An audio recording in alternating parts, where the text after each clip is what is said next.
Chapter 2.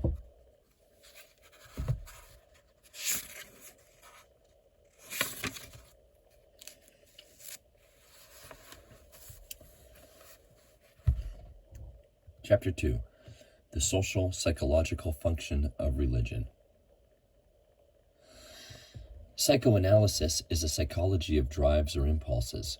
It sees human behavior as conditioned and defined by emotional drives, which it interprets as an outflow of certain physiologically rooted impulses, themselves not subject to immediate observation.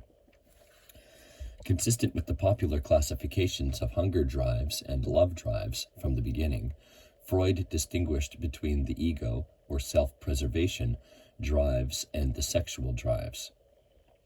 Because of the libidinous character of the ego drives of self-preservation, and because of the special significance of destructive tendencies in the psychic apparatus of man, Freud suggested a different grouping, taking into account a contrast between life-maintaining and destructive drives. This classification needs no further discussion here. What is important is the recognition of certain qualities of the sex drive that distinguish them from the ego drives. The sex drives are not imperative, that is, it is possible to leave their demands ungratified without menacing life itself, which would not be the case with continued failure to satisfy hunger, thirst, and the need for sleep. Furthermore, the sex drives, up to a certain and not insignificant point, permit a gratification in fantasies and with one's own body. They are, therefore, much more independent of external reality than are the ego drives. Closely connected with this are the easy transference and capacity for interchange among the component impulses of sexuality. The frustration of one libidinal impulse can be relatively easily offset by the substitution of another impulse that can be gratified. This flexibility and versatility within the sexual drives are the basis for the extraordinary variability of the psychic structure, and therein lies also the basis for the possibility that individual experiences can so definitely and markedly affect the libido structure. Freud sees the pleasure principle modified by the reality principle as the regulator of the psychic apparatus. He says, "We will therefore turn to the less ambitious question of what men themselves show by their behavior to be the purpose and intention of their lives. What do they demand of life and wish to achieve in it? The answer to this can hardly be in doubt. They strive after happiness. They want to become happy and remain so. This endeavor has two sides, a positive and a negative aim. It aims, on the one hand, at an absence of pain and unpleasure, and on the other, at the experiencing of strong feelings of pleasure. In its narrower sense, the word happiness only relates to the last. In conformity with this dichotomy in his aims, man's activity develops in two directions, according as it seeks to realize, in the main or even exclusively, the one or the other of these aims. The individual strives to experience, under given circumstances, a maximum of libido gratification and a minimum of pain. In order to avoid pain, changes or even frustration of the different component sex impulses can be accepted. A corresponding renunciation of the ego impulses, however, is impossible. The peculiarity of an individual's emotional structure depends upon his psychic constitution and primarily upon his experiences in infancy. External reality, which guarantees him the satisfaction of certain impulses, but which compels the renunciation of certain others, is defined by the existing social situation in which he lives. This social reality includes the wider reality which embraces all members of society and the narrow reality of distinct social classes. Society has a double function for the psychic situation of the individual, both frustrating and satisfying. A person seldom renounces impulses because he sees the danger resulting from their satisfaction. Generally, society dictates such renunciations. First, those prohibitions established on the basis of social recognition of a real danger for the individual himself, a danger not readily sensed by him and connected with the gratification of impulse. Second, repression and frustration of impulses whose satisfaction would involve harm not to the individual but to the group. And finally, renunciations made not in the interest of the group but only in the interest of a controlling class. The gratifying function of society is no less clear than its frustrating role. The individual accepts it only because through its help he can, to a certain degree, count on gaining pleasure and avoiding pain, primarily with regard to the satisfaction of the elementary needs of self-preservation and, secondarily, in relation to the satisfaction of libidinous needs. What has been said has not taken into account a specific feature of all historically known societies. The members of a society do not indeed consult one another to determine what the society can permit and what it must prohibit. Rather, the situation is that so long as the productive forces of the economy do not suffice to afford to all an adequate satisfaction of their material and cultural needs, that is, beyond protection against external danger and the satisfaction of elementary ego needs, the most powerful social class will aspire to the maximum satisfaction of their own needs first. The degree of satisfaction they provide for those who are ruled by them depends on the level of economic possibilities available, and also on the fact that a minimum satisfaction must be granted to those who are ruled so that they may be able to continue to function as cooperating members of the society. Social stability depends relatively little upon the use of external force. It depends for the most part upon the fact that men find themselves in a psychic condition that roots them inwardly in an existing social situation. For that purpose, as we have noted, a minimum of satisfaction of the natural and cultural instinctual needs is necessary. But at this point we must observe that for the psychic submission of the masses, something else is important. Something connected with the peculiar structural satisfaction of the society into classes. Stratification of the society into classes. In this connection, Freud has pointed out that man's helplessness in the face of nature is a repetition of the situation in which the adult found himself as a child, situation in which, when he could not do without help against unfamiliar superior forces, and when his life impulses, following their narcissistic inclinations, attached themselves first to the objects that afforded him protection and satisfaction, namely, his mother and his father. To the extent that society is helpless with respect to nature, the psychic situation of childhood must be repeated for the individual member of the society as an adult. He transfers from father or mother some of his childish love and fear, and also some of his hostility to a fantasy figure, to God. In addition, there is a hostility to certain real figures, in particular to representatives of the elite.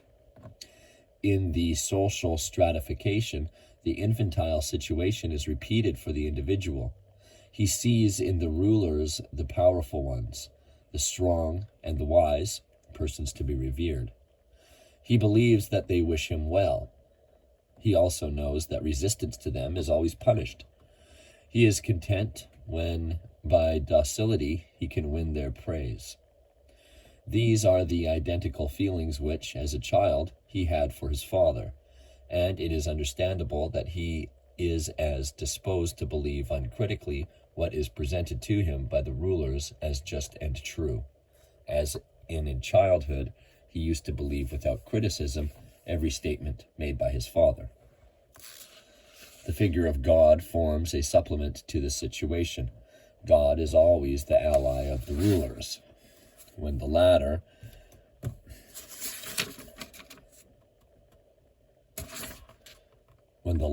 who are always real personalities, are exposed to criticism, they can rely on God, who, by virtue of his unreality, only scorns criticism and, by his authority, confirms the authority of the ruling class. In this psychological situation of infantile bondage resides one of the principal guarantees of social stability. Many find themselves in the same situation they experienced as children, standing helplessly before their father. The same mechanisms operate now as then. This psychic situation becomes established through a great many significant and complicated measures taken by the elite, whose function it is to maintain and strengthen in the masses their infantile psychic dependence and to impose itself on their unconscious as a father figure. One of the principal means of achieving this purpose is religion.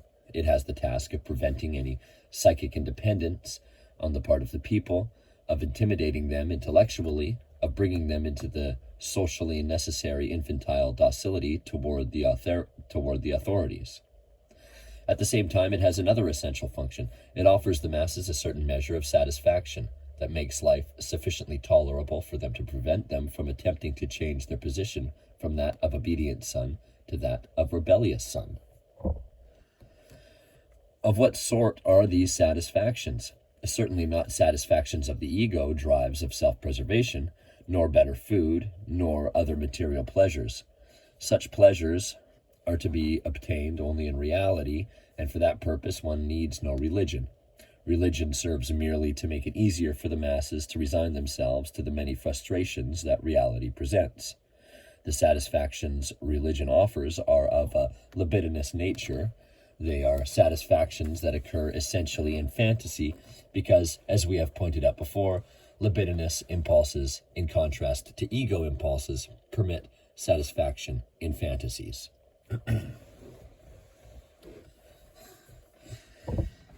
Here we confront a question concerning one of the psychic functions of religion, and we shall now indicate briefly the most important results of Freud's investigations in this area.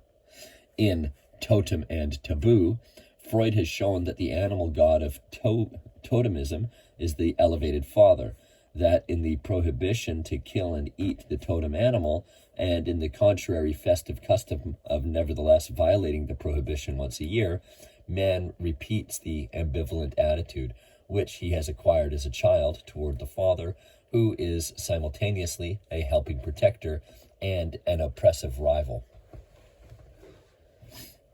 It has been shown, especially by Reich, that this transfer to God of the infantile attitude toward the father is found also in the great religions. The question posed by Freud and his students concerned the psychic quality of the religious attitude toward God, and the answer is that in the adult's attitude toward God, one sees repeated the infantile attitude of the child toward his father. This infantile psychic situation represents the pattern of the religious situation. In his The Future of an Illusion, Freud passes beyond this question to a broader one. He no longer asks only how religion is psychologically possible. He asks also why religion exists at all, or why it has been necessary. To this question, he gives an answer that takes into consideration psychic and social facts simultaneously. He attributes to religion the effect of a narcotic capable of bringing some consolation to man in his impotence and helplessness before the forces of nature.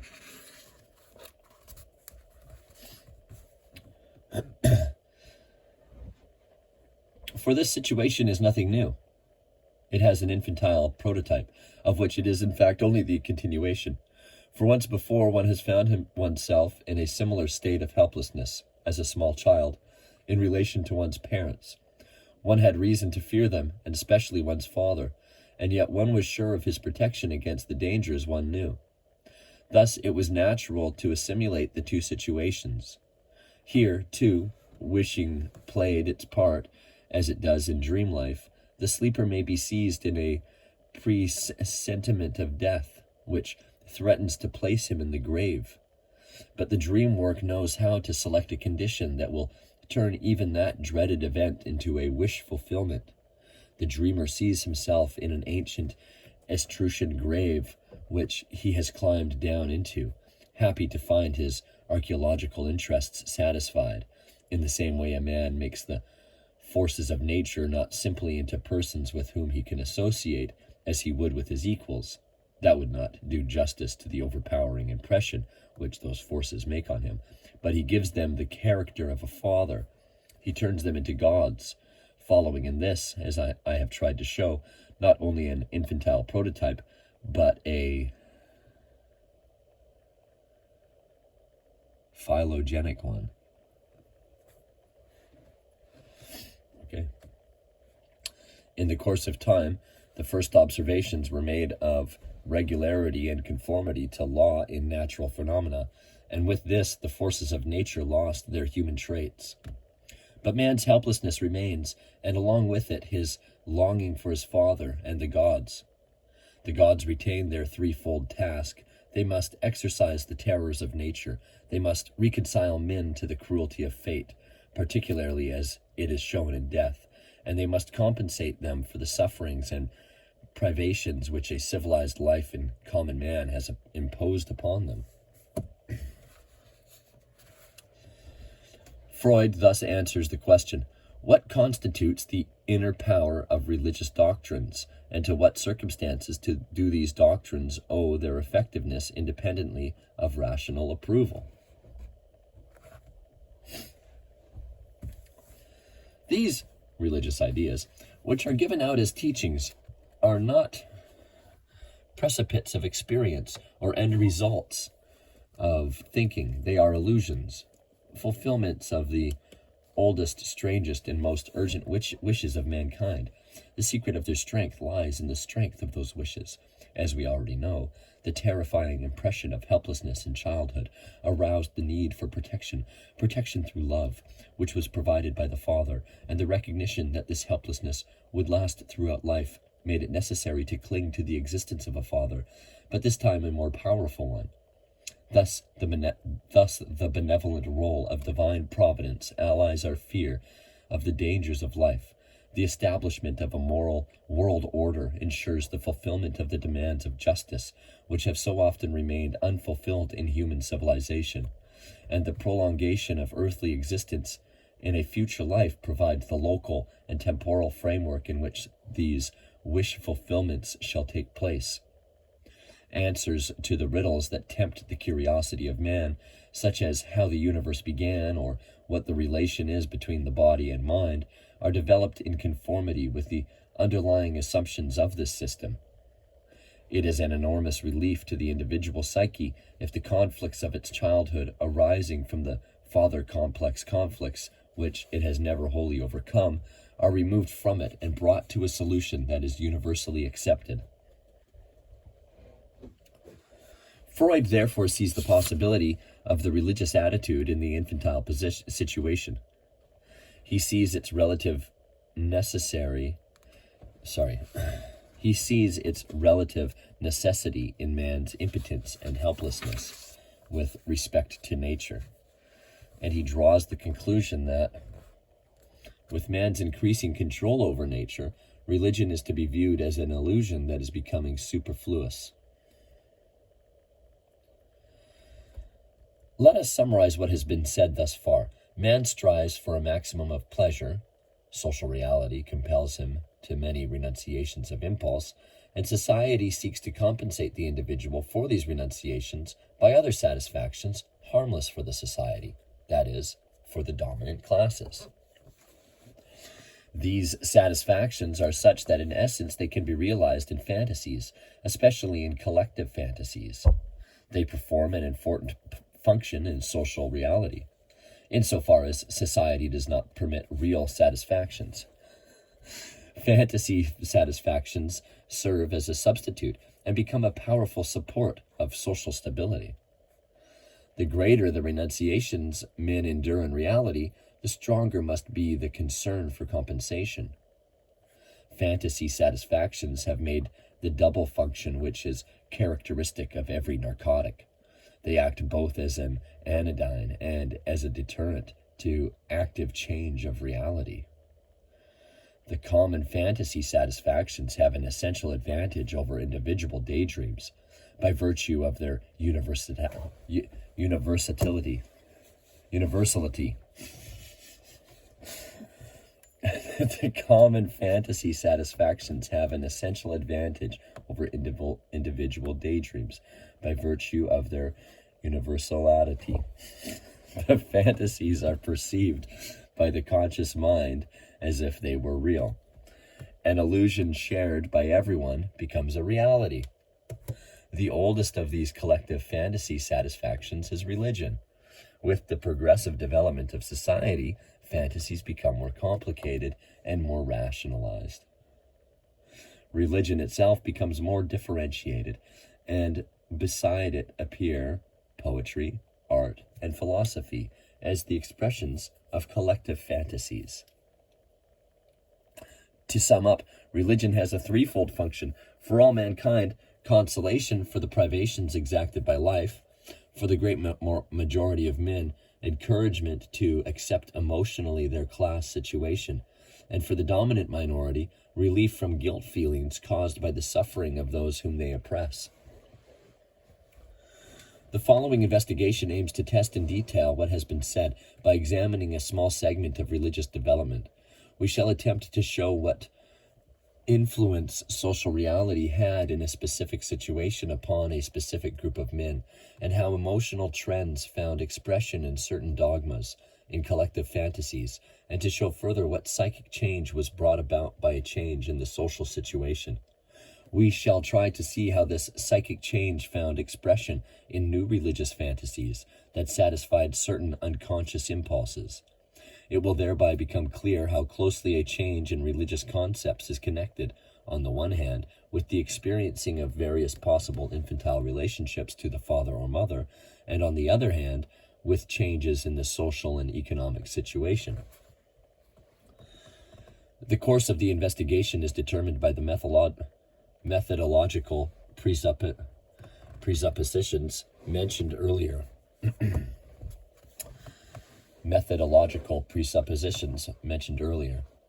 The aim will be to understand dogma on the basis of a study of people, not people on the basis of a study of dogma.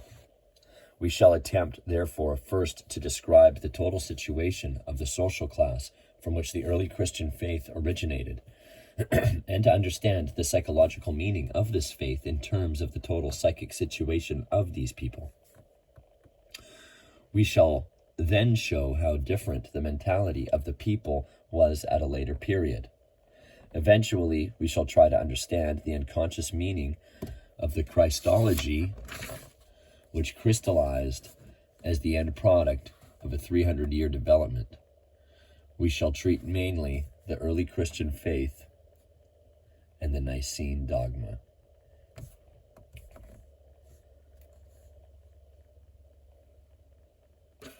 End of chapter 2. Thank you.